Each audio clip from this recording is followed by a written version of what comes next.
தமிழக அரசியல் களம் தொடர்ந்து சூடுபிடித்து கொண்டிருக்கிறதே அப்படின்னு சொல்லலாம். ஒரு நாளைக்கு ஒரு நாள் அந்த தேர்தல் பரபரப்பு மக்களையும் தொற்றி கொண்டிருக்கிறது. தொடர்ந்து அரசியல் கட்சிகளும் தங்களுடைய தீவிரத்தை காமிச்சிட்டு இருக்காங்க.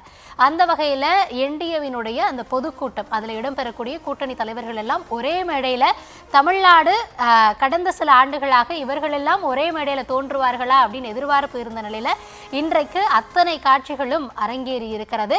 இதில் ஆர்டிஎக்ஸிற்கும் பல கேள்விகள் எழுந்திருக்கிறது. அதுதான் இன்றைக்கு இந்த விவாதத்துல நம்ம பேச இருக்கிறோம். விராப் என்ன சொல்லுது பார்த்துடலாம். மகாத்மா காந்தி ஊரக வேலைவாய்ப்பு திட்டத்திற்கு மாற்றாக மத்திய அரசால் கொண்டு வரப்பட்ட புதிய விபிஜி ராம்ஜி திட்டத்துக்கு எதிர்ப்பு தெரிவித்து தமிழக சட்டப்பேரவையில் முதல்வர் மு.க. ஸ்டாலின் கொண்டு வந்த தீர்மானம் ஒருமனதாக நிறைவேற்றப்பட்டிருக்கிறது. மீண்டும் மகாத்மா காந்தியின் பெயரை திட்டத்துக்கு சூட்ட வேண்டும் என்றும் வேலைக்கான வழிமுறைகளை மாநில அரசே வகுத்துக் கொள்ள வழி ஏற்படுத்தி திட்டத்துக்கான நிதியில் 40% மாநில அரசே ஏற்க வேண்டும் என்பதை மாற்றி மீண்டும் 100% நிதியையும் மத்திய அரசு தர வேண்டும் என்றும் தீர்மானத்தில் கூறப்பட்டுள்ளது. இந்த தீர்மானத்தை அதிமுக எதிர்க்காமலும் வெளிநடப்பு செய்யாமலும் இருந்தது பல கேள்விகளை எழுப்பியிருக்கிறது.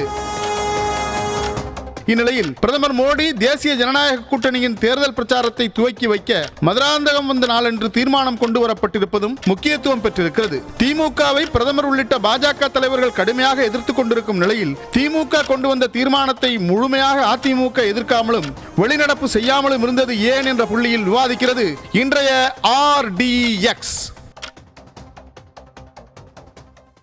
डीएमके सरकार के एग्जिट का काउंट डाउन शुरू हो चुका है. நீங்கள் உங்க சங்கி படையே கூட்டிக்கிட்டு வந்தாலும் உங்களால் ஒண்ணும் இங்க பண்ண முடியாது.